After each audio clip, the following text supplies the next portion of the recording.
I have been so excited to get to this verse because I think there's so much powerful insight in it. And so Acts 12:5 is really showing us how the church operates in fervent prayer and what the results of that can be. So let's get into it here. Acts 12, verse 5. So Peter was kept in the prison, but prayer for him was being made fervently by the church to God. Now, that word fervently is really important to me, and let's see what helps word studies actually says about that word.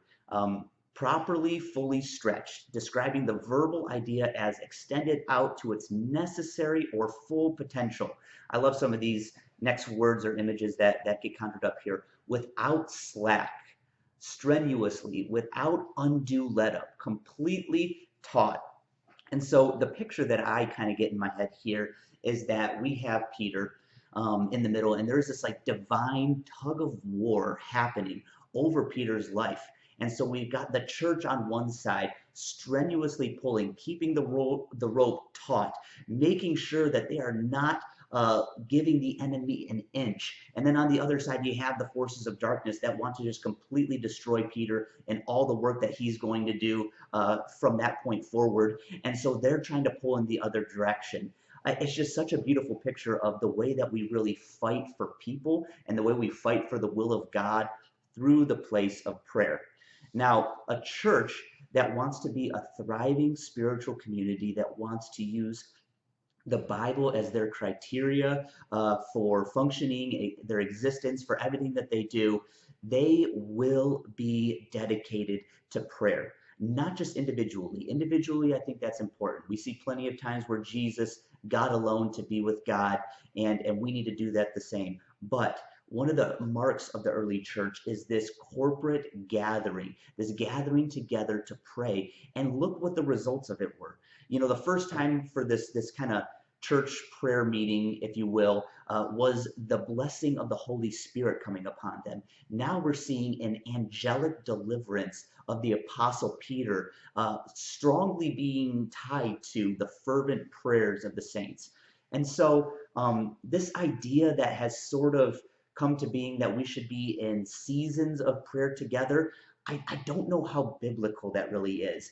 If we are going to do seasons of prayer, I think that should mean that the seasons are way more intense than what the normal routine is. But I believe that the normal routine of the church is to regularly gather for prayer. Now, I'm not going to put a time frame on exactly what that should be, but just to throw something out there, I think that a church that's really dedicated to God's will should be meeting together at least once a week to cry out to Him, to gather together for the purpose of prayer.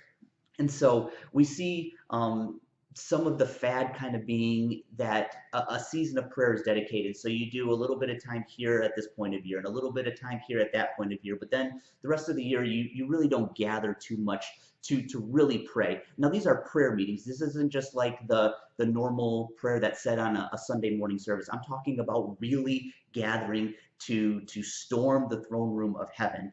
And so, to be a biblical church, I think that this needs to be one of the markings. Satan does not take days off. Satan does not just say, oh, okay, well, they're just going to be, praying in this season, so that season's when I'll attack.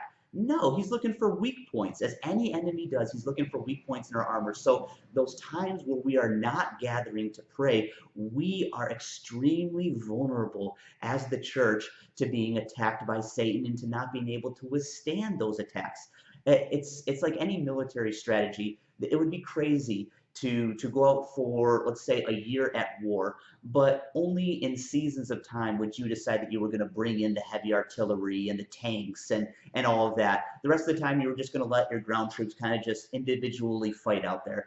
That's nonsense. You are wanting to use the weapons that are most powerful to defeat the enemy regularly at all times. And so prayer is probably the most, if not one of the most important things in the arsenal for the believer and for the church. And as such, we need to be engaging in it together, and we need to be engaging in it regularly as a lifestyle of the church. Hey, this is Tyler Cook, head instructor here at Ivy Hop Academy. Thanks for watching this video. I hope you enjoyed it. If you want more content like this, make sure to subscribe to our YouTube channel, hit that notification bell. That way you'll be notified whenever we put out new content.